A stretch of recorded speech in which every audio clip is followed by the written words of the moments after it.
तो चलिए आज एक बहुत ही प्यारी सी कविता हवा की दुनिया में चलते हैं। ये कहानी है एक शरारती ना दिखने वाली हवा की और एक लड़की की जो अपनी कल्पना से उसे पकड़ने का एक मजेदार तरीका ढूंढ निकालती है। शुरू करें? तो देखिए, हमारी कहानी की शुरुआत होती है इस खूबसूरत से चित्र के साथ। इसमें मुन्नी नाम की एक लड़की है जिसके हाथ में रंग बिरंगे फुग्गे हैं और वो हवा के साथ खेल रही है। बस यहीं से एक चंचल सा सफर शुरू हो जाता है। हमारी कहानी का जो मेन कैरेक्टर है ना, वो है ये चंचल हवा। ये दिखती तो नहीं है पर हर वक्त हमारे आसपास ही रहती है और जैसा कि हम देखेंगे ये थोड़ी शरारती भी है। कविता बताती है कि हवा एक जगह टिकती ही नहीं, वो हर जगह घूमती रहती है। कभी ऊपर जाती है तो कभी एकदम से नीचे आ जाती है। ऐसा लगता है जैसे उसे एक पल का भी आराम नहीं है। और इसका सफर सिर्फ ऊपर नीचे तक ही नहीं है। अरे, ये तो हमारे चारों तरफ, कभी दाएं तो कभी बाएं, बड़ी तेजी से दौड़ती है। हर कोने में अपनी मौजूदगी का एहसास कराती है।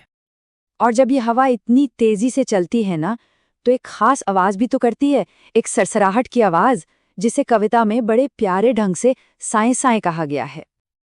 तो अब तक तो हवा अकेली थी, पर अब उसे खेलने के लिए एक दोस्त मिल जाती है जिसका नाम है मुन्नी। और बस यहीं से शुरू होता है दोनों के बीच पकड़म पकड़ाई का एक मजेदार खेल। अब खेल की शुरुआत कौन करता है? हवा, अपनी शरारत से। वो पहले तो मुन्नी को छेड़ती है और फिर फुर्ती से एक पेड़ पर चढ़ जाती है, जैसे छिप गई हो। इन तस्वीरों को देखकर ऐसा लगता है जैसे अब हवा को महसूस कर सकते हैं, है ना? जरा सोचिए, पत्तों की वो सरसराहट जब वो शरारती हवा डालियों के पीछे से मुन्नी को चिढ़ा रही हो। अब हवा को तो लगता है भाई उसे कोई पकड़ ही नहीं सकता, और यहीं से एक मजेदार चैलेंज शुरू होता है। मतलब कोई ऐसी चीज को पकड़ेगा भी तो कैसे जो दिखाई ना दे। हवा पेड़ पर से इतराकर कहती है, अरे मुझे पकड़ना नामुमकिन है, मैं किसी के हाथ नहीं आऊंगी, बस दूर उड़ जाऊंगी। और इस सवाल तो बिल्कुल सही है। हवा दिखती नहीं और इतनी तेज है, तो आखिर मुन्नी कर भी जा सकती है।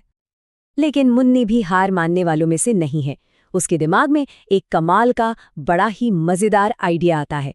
वो मुस्कुराते हुए हवा को अपना प्लान बताती है।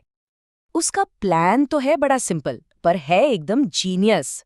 वो कहती है कि वो हवा को अपने फुग्गे यानी कि गुब्बारे के अंदर भर लेगी और बस कसकर गांठ लगा देगी। हो गया काम, पकड़ में आ गई हवा।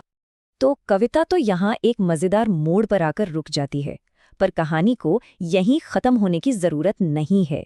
असल में यहाँ से कहानी हम सब के लिए शुरू होती है, हमारी कल्पना के लिए। अब हमारी बारी है थोड़ी क्रिएटिविटी दिखाने की। जरा सोचिए, अगर मुन्नी हवा से भरे ये गुब्बारे हमें दे तो आगे क्या किया जा सकता है? हम क्या करेंगे? और इस कल्पना को थोड़ी और मदद देने के लिए यहाँ कुछ शब्द भी दिए गए हैं।